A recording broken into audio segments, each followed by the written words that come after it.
The three levels of believers in the Qur'an, a deep dive into Surah Fatir, 35 to 32, brothers and sisters. Alhamdulillah, all praise is due to Allah, the Lord of all that exists. Brothers and sisters, as we live through these turbulent times, especially with the continued oppression and tragedies unfolding in Gaza and across Palestine, our hearts are overwhelmed with grief. Each day we are bombarded with painful images, gut-wrenching videos, and heartbreaking stories that pour out across our social media feeds, and it becomes harder and harder to look away. We feel helpless. We feel like we should be doing more.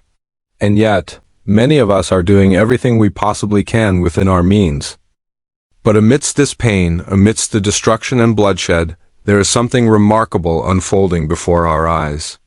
I'm sure you've noticed it too, a profound shift, a movement, a transformation in the global consciousness. For the first time in over 75 years of Palestinian history, the world is witnessing something different. The narrative is changing. The illusion is being shattered.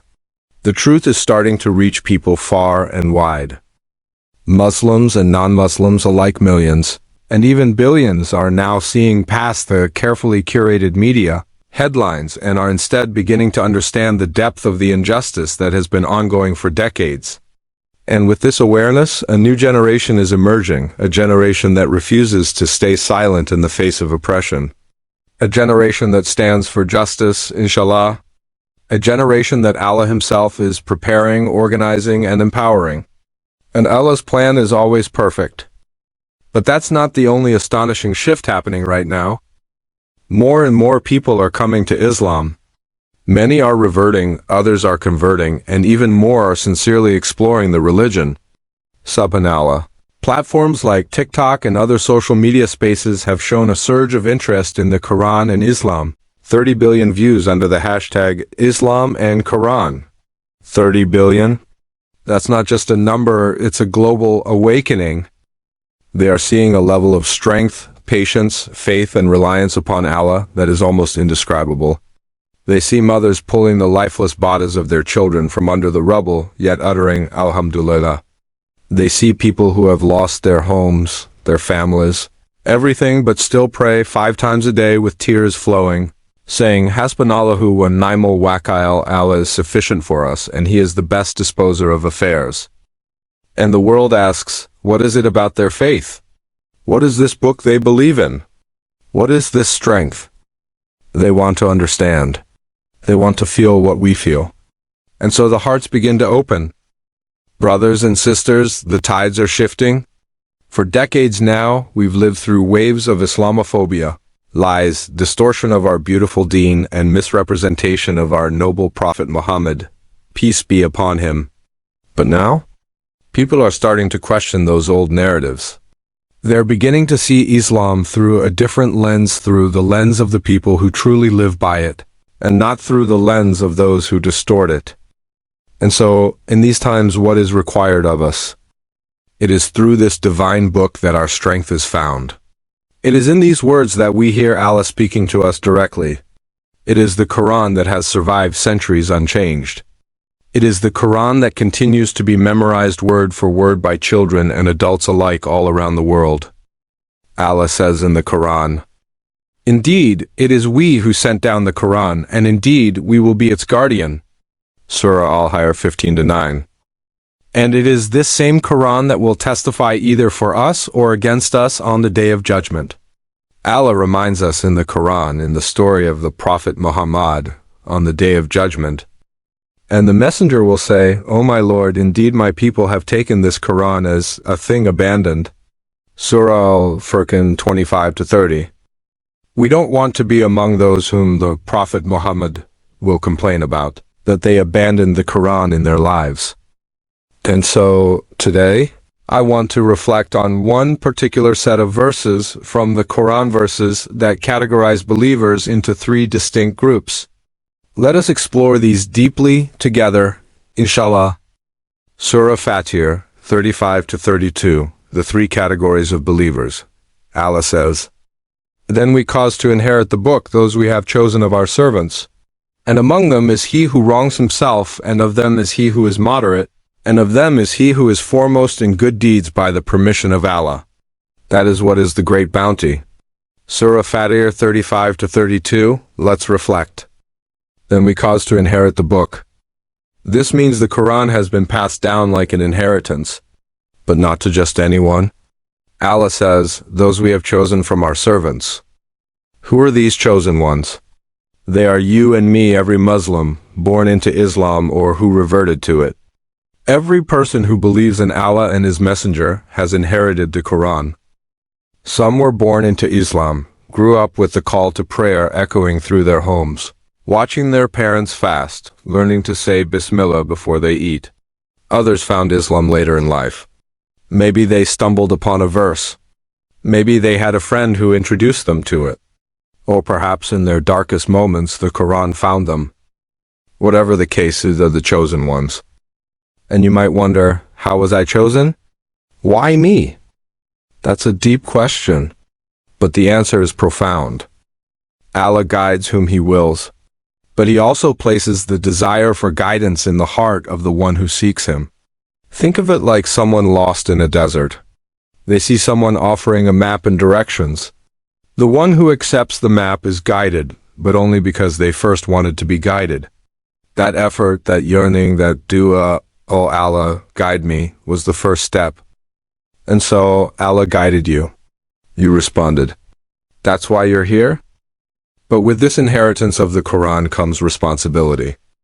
And Allah divides those who inherit this Qur'an into 3 groups. Let us explore each one. 1. The voice you selected does not support this language.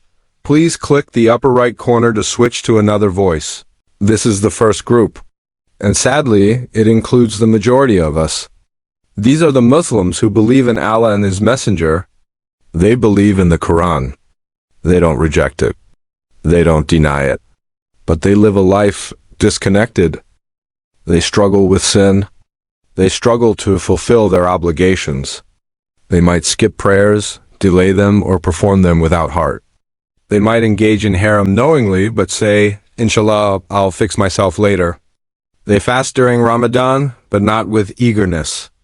Their lives are a roller coaster of aiming ups and downs, repentance followed by relapse, intentions followed by procrastination.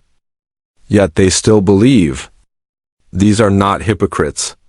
These are not disbelievers. These are our brothers and sisters who are weak in their practice, but still hold belief in their hearts. They might be addicted to something, struggling with trauma, surrounded by negative influences, but deep down they say La ilaha illallah, and Allah does not erase them. He calls them those who wrong themselves, but not those whom Allah has wronged, because Allah never wrongs anyone. We are the ones who wrong our own souls. Allah says in Surah An-Nisa, indeed Allah does not wrong the people at all, but it is the people who wrong themselves. Surah An-Nisa 4:40. And yet, even these people, this first category, are still included among those whom Allah chose to inherit the Qur'an. Subhanallah. Look at the mercy of Allah. Their fate on the Day of Judgment will be uncertain. There may be back and forth questioning. Some will be punished temporarily in the hellfire for their sins. Others might just remain in fear, waiting for Allah's judgment. But in the end, they are still saved. The 3 categories of believers, a deep reflection on our journey to Allah. In the journey of life, where our souls yearn for closeness to Allah, believers find themselves walking on different paths. Some sprint toward the pleasure of their Lord, others tread slowly, stumbling at times, repenting at others, and then there are those who merely hover around the minimum requirements, doing what is obligatory and no more. This classification is not just theoretical, it's deeply spiritual, practical, and affects every one of us. It is a mirror held up to our hearts, asking, where do you stand with Allah? Let's begin with the middle category, the average believer. For many of us will see ourselves reflected here.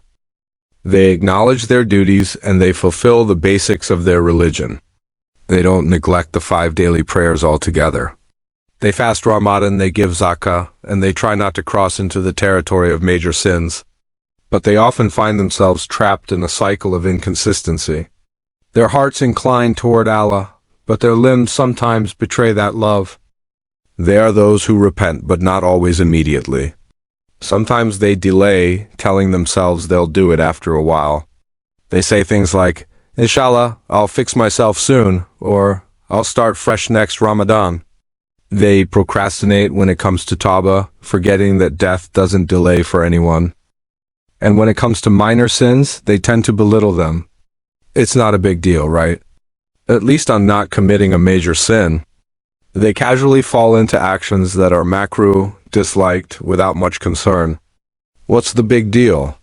They skip sunnah acts and console themselves. It's only sunnah, not obligatory. These believers are up and down. Some weeks, they're high in Iman, active in worship, attending the masjid, reading Qur'an, remembering Allah. And then other weeks, they barely hold on to their 5 prayers. Ramadan charges them with energy and they reach new spiritual heights, but once Eid passes, the flame dims. They fall back into mediocrity, telling themselves, I did well in Ramadan, now I can relax a little. And Shaitan whispers, you've got bags of good deeds. A few sins won't matter. It's just a drop in the ocean. And so they let themselves slip day by day, deed by deed.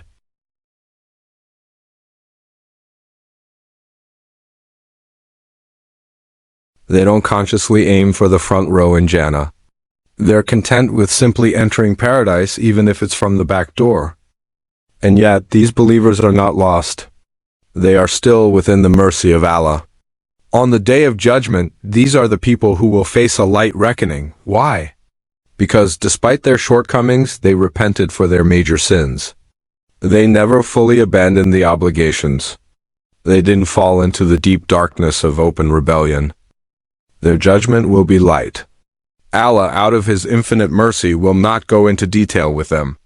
Their sins will be presented, yes, but no long interrogation. No severe discussion.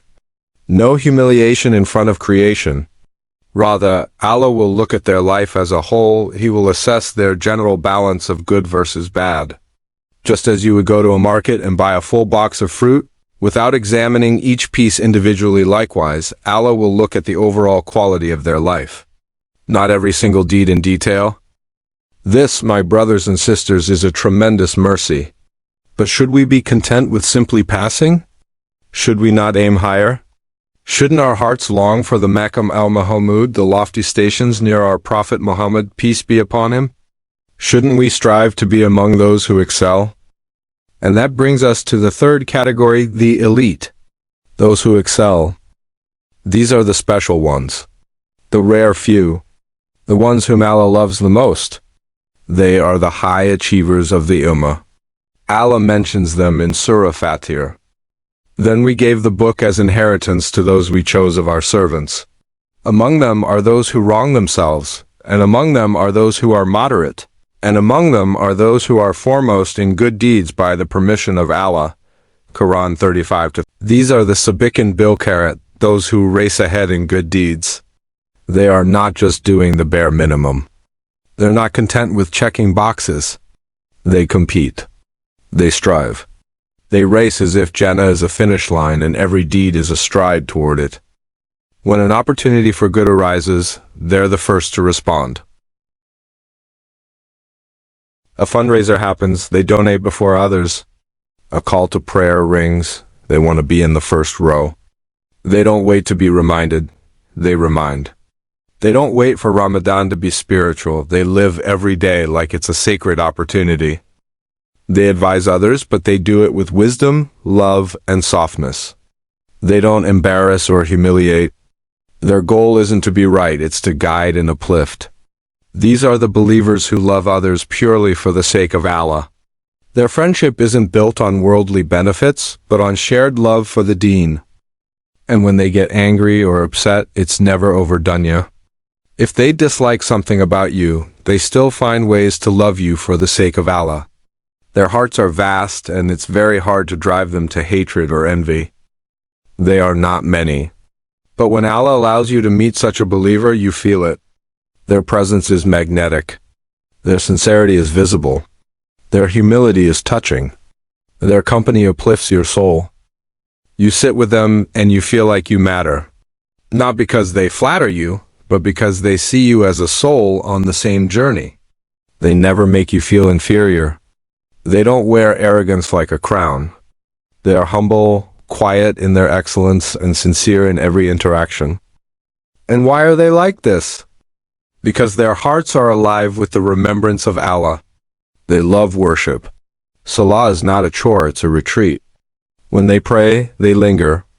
When they finish the prayer, they stay seated, making dhikr. They understand that angels surround them at that moment, making dua on their behalf. They do not let the distractions of the world uproot their consistency. If they miss a sunnah prayer due to busyness, they make it up later. If they fall short, they themselves, they lift others along the way. Their tongues are busy in remembrance. Subhanallah, Alhamdulillah, Allahu Akbar. They remember the Prophet said that saying these after every prayer accumulates to over 500 daily praises of Allah. You leave with benefit, be it knowledge, comfort, advice, or inspiration. Their presence alone reminds upon him, once asked the companions, "Do you know who the true believer is?" They said, "Allah and his messenger know best." He replied, "The believer is the one from whom people feel safe with their wealth, their blood, and their honor. You trust them. You don't fear being harmed or slandered. That's the level of trust they radiate. And when it comes to faults, they don't go around exposing others. They don't look for flaws. Even if they know something about someone, they cover it. They shield their brothers and sisters. If they must give advice, they do it privately, gently, with care. They're not attention seekers. They don't wait for viral moments. They don't cancel others online." One that captures the spirit of such believers. There was a moment between two beloved companions, Abu Bakr as-Siddiq and Abu Darda. They had a disagreement over a piece of slightly hurt Abu Darda. Abu Bakr realized it immediately and rushed to apologize. "Say it back to me," he pleaded. "Say to me what I said to you." Abu Darda refused, saying, "No, I will not say what you said." So Abu Bakr rushed to the Prophet to complain, not to justify himself, but to humble himself. People around Abu Darda said, "Why is he complaining when he was the one who hurt you?" Abu Darda turned and said, "Do not speak about Abu Bakr. Maybe Allah will be displeased with me." He ran to the Prophet and pressed the bell icon to stay updated with more inspiring Islamic content.